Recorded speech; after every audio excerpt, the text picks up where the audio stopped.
This is Adrian at the Benz Shop, and today we'll be working on a G-Wagon.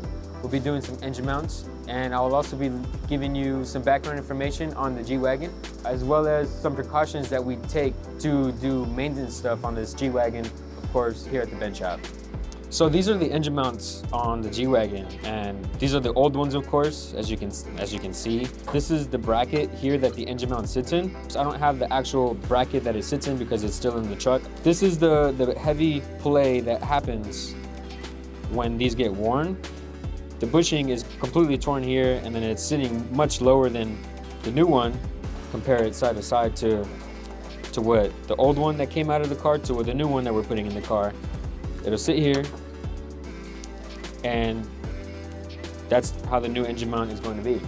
But with the G-Wagon, because there's so much torque and so much weight that we are having to move, it's not just an engine mount. It also has a support shock absorber or strut absorber, but it's basically just an absorber of what the engine mount is doing. And when they get to this point, they just get very worn.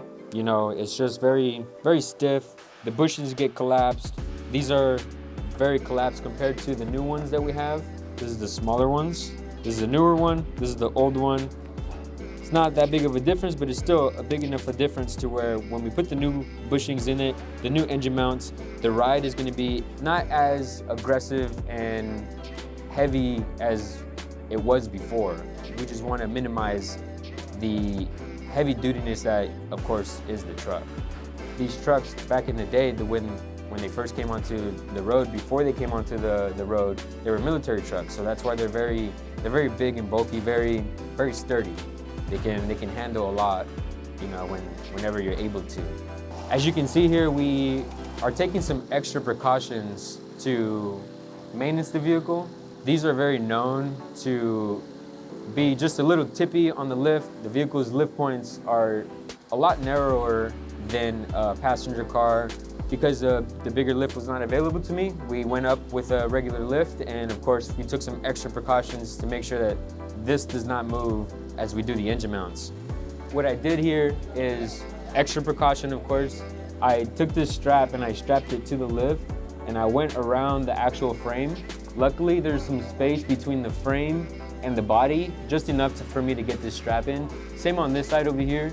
It's completely strapped, it's completely stable. Of course, this is just an extra precaution that we took so that the vehicle doesn't move as we lift the engine up in the air. As you can see how narrow the actual frame rail of the G-Wagon is. I mean, I barely fit in between the frame rail, but this frame rail is just so narrow, and what it does, it creates our lift points to be so close together that the vehicle just moves way too much. I cannot go any further wider because of how far the actual frame allows me to be on a flat surface. So this is as far as we can do, and the best that we can do for the lift points. We have this pull jack back here for the middle of the body. Yeah, it's right here. This is where the pull jack is. We're holding the frame to the lift. Of course, the lift is on its locks. There's no movement going on at all. And these are just a little bit of the extra precautions that we take to service these trucks. We can do a lot of these things on the floor, but to be able to stand up and actually work on it overhead, it just allows us to work on these a lot differently. Even with brakes, I just did the pads and rotors on this G-Wagon, but we're able to do just about anything on this G-Wagon that needs to be done. With these shock absorbers, these are right next to these engine mounts where they mount up. So if we look up here, I have an engine mount mocked up, or actually just in place for the new replacement. This is the brand new engine mount, and the shock absorber sits right in here, and there's another bracket that sits right here, and what it does, it adds extra stability, extra support for the engine mount so that all the torque, all the weight of the engine does not just go directly on the engine mount. It uses a shock absorber to dampen it all together. So the vehicle is very heavy. I mean, these trucks, I mean, they're 7,000, 8,000 pounds. So for them to move, of course, you need that torque of the engine, the transmission, the entire drivetrain. There's so much torque going on in the engine that you just need this extra support to keep it feeling smooth, you know, so that you don't feel the clunkiness of the truck. It's definitely a challenge. It's definitely a challenge. Not a lot of these get approved like this one did, but when it does get approved, it's fun.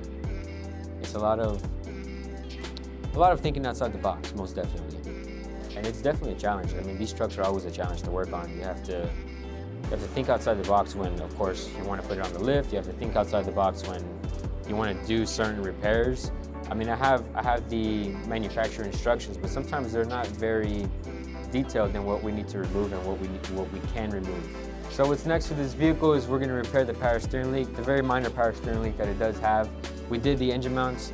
Of course, a lot more smoother riding in the vehicle after the engine mounts are done. We did a front and rear brakes repair. We did pads and rotors all the way around, and now they will be able to drive the vehicle safely and more confidently down the road.